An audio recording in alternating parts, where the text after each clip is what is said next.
Το 1990, ένα σκασμένο λάστιχο οδήγησε σε μία από τις σημαντικότερες ανακαλύψεις στην ιστορία της παλαιοντολογίας. Λίγες ώρες αργότερα, μια γυναίκα θα έβρισκε τον πιο διάσημο τυραννόσαυρο Ρεξ που έχει ανακαλυφθεί ποτέ.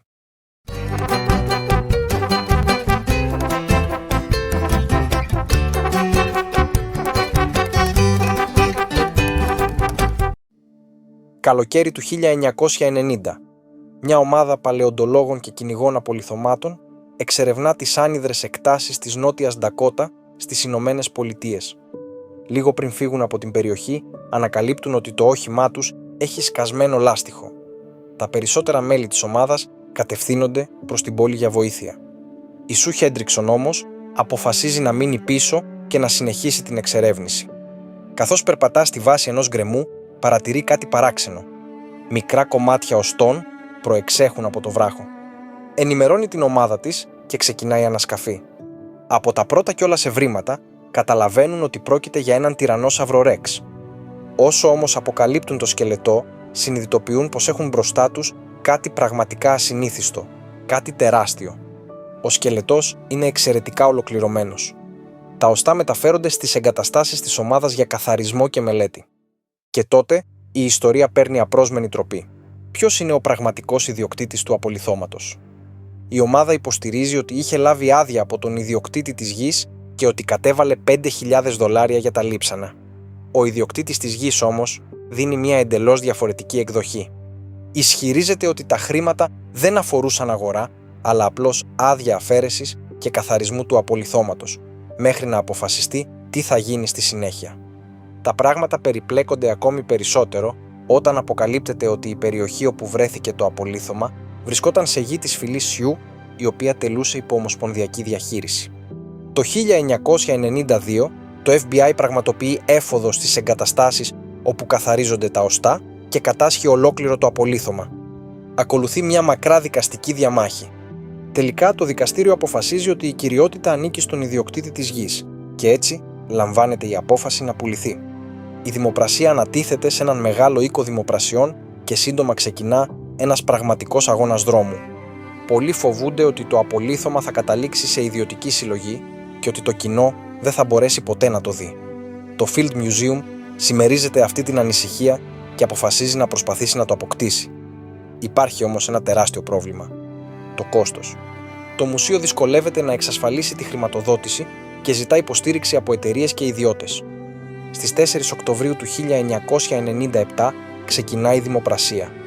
Η αρχική τιμή είναι $500.000. Μέσα σε λιγότερο από 10 λεπτά οι προσφορές εκτοξεύονται. Το τελικό ποσό ξεπερνά τα $8 εκατομμύρια. Το Field Museum καταφέρνει τελικά να τον αποκτήσει. Ο δεινόσαυρος μεταφέρεται στο Σικάγο, όπου ειδικοί τεχνικοί αφαιρούν προσεκτικά το πέτρωμα από τα οστά. Για όσα οστά δεν βρέθηκαν, δημιουργούνται πιστά αντίγραφα, ώστε να ολοκληρωθεί ο σκελετός. Και τότε αρχίζει η επιστημονική μελέτη. Οι ερευνητές ανακαλύπτουν ότι ο τυραννόσαυρος έζησε πριν από περίπου 67 εκατομμύρια χρόνια. Πέθανε σε ηλικία μεταξύ 27 και 33 ετών, κάτι ιδιαίτερα σπάνιο, καθώς λίγοι T-Rex φαίνεται πως ξεπερνούσαν τα 30 χρόνια ζωής. Το ζώο είχε μήκος πάνω από 12 μέτρα και βάρος σχεδόν 9 τόνους. Μόνο το κρανίο του ξεπερνούσε το 1,5 μέτρο, ενώ τα δόντια του έφταναν τα 30 εκατοστά. Το σώμα του έφερε σημάδια από μια εξαιρετικά σκληρή ζωή. Σπασμένα πλευρά, τραυματισμένο τένοντα στο μπροστινό δεξί άκρο, βλάβη στη δεξιά ομοπλάτη και μια σοβαρή παρασιτική λίμωξη στο κρανίο. Οι περισσότεροι τραυματισμοί είχαν επουλωθεί. Επιπλέον, υπέφερε από οστεομιελίτιδα και πιθανόν από ουρική αρθρίτιδα. Ήταν ένας ταλαιπωρημένος θηρευτής που κατάφερε να επιβιώσει σε έναν εξαιρετικά βίαιο κόσμο. Από τη στιγμή της ανακάλυψής του, ο σκελετός πήρε το όνομα Σου από τη Σου Χέντριξον που τον εντόπισε πρώτη. Και το όνομα αυτό έμεινε, ακόμη και αν το φύλο του ίδιου του T-Rex παραμένει μυστήριο. Στις 17 Μαΐου του 2000, το Field Museum παρουσιάζει στο κοινό έναν από τους πιο ολοκληρωμένους σκελετούς T-Rex που έχουν βρεθεί ποτέ. Εκεί βρίσκεται μέχρι σήμερα. Και εκατομμύρια άνθρωποι επισκέπτονται το μουσείο μόνο και μόνο για να τον δουν από κοντά. Οι δεινόσαυροι εμφανίστηκαν στη γη πριν περίπου 230 εκατομμύρια χρόνια και εξαφανίστηκαν πριν από 65 εκατομμύρια χρόνια. Αυτό σημαίνει ότι ο πρώτος άνθρωπος είναι χρονικά πιο κοντά στον τελευταίο δεινόσαυρο παρά ο τελευταίος δεινόσαυρος στον πρώτο.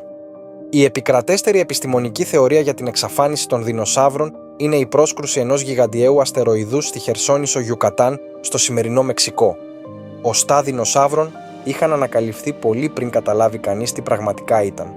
Από την αρχαιότητα και τον Μεσαίωνα, μεγάλα απολιθωμένα οστά αποδίδονταν συχνά σε γίγαντες ή μυθικά πλάσματα. Το πρώτο απολίθωμα δεινοσαύρου που περιγράφηκε επιστημονικά ήταν ένα οστό που βρέθηκε στην Αγγλία το 1676 και μελετήθηκε από τον Ρόμπερτ Πλότ. Ωστόσο, τότε κανείς δεν γνώριζε τη φύση του ευρήματος.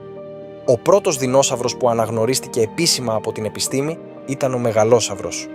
Περιγράφηκε το 1824 από τον Άγγλο γεωλόγο και παλαιοντολόγο William Buckland.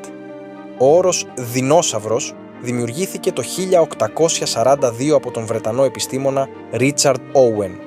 Η λέξη προέρχεται από τις αρχαίες ελληνικές λέξεις δεινός, που σημαίνει φοβερός ή τρομερός, και σαύρος, που σημαίνει σαύρα ή ερπετό.